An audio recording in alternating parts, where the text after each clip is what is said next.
Maintenance therapy is typically low-intensity treatment that is given following a predefined set of treatments. So if you're a transplant-ineligible patient, you may get 5 or 6 cycles of RVD induction and then lenalidomide as maintenance therapy, typically at a lower dose. Where we most commonly use maintenance is after consolidation, like transplant.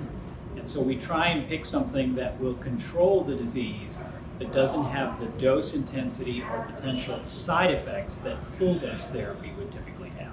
Well, I think currently the idea of continuous therapy is pretty broad in pretty much every course of treatment for patients.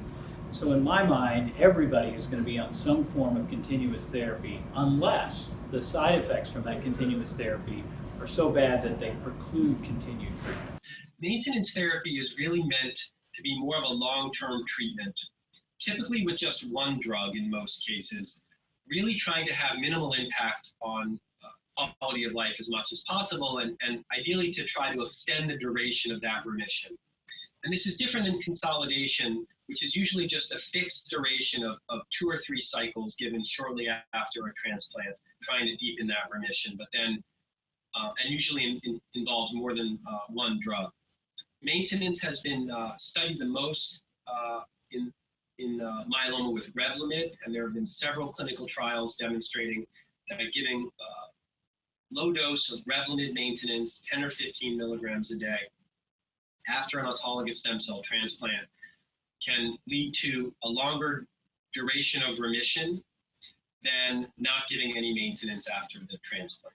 And that was shown in multiple trials. And in some trials, there actually was improved survival overall for the group that got the Revlimid maintenance versus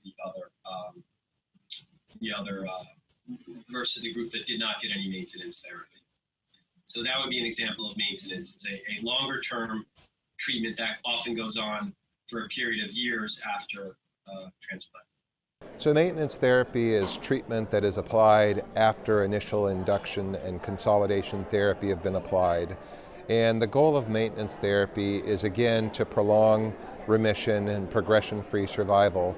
Now, when we think of maintenance therapy, we oftentimes, think that we're just keeping the disease at bay, but there's actually good data that depth of response can continue to deepen even when you're just applying maintenance therapy. But the goal of maintenance therapy, again, is to prolong that initial response that you got to induction and consolidation therapy. So induction and consolidation therapy typically employs either combination chemotherapy, as in the case of induction therapy, or when we're thinking of high-dose melphalan and autologous stem cell transplant consolidation, it's just high-dose therapy. Although sometimes multi-drug consolidation strategies are applied, again, for example, after recovery from stem cell transplant if the response has been suboptimal. Whereas maintenance therapy is less intense treatment. So for most patients, it typically consists of a single drug, typically used at lower doses. It depends on the particular regimen that you're looking at. But a single drug in most instances. In some cases of high-risk disease, multiple drugs may be used, but less intense therapy. The idea is to be able to apply therapy, again, to keep the disease at bay, potentially deepen the response, but do it in a way that doesn't, affect the quality of life of the patient and, hopefully has as few side effects as possible.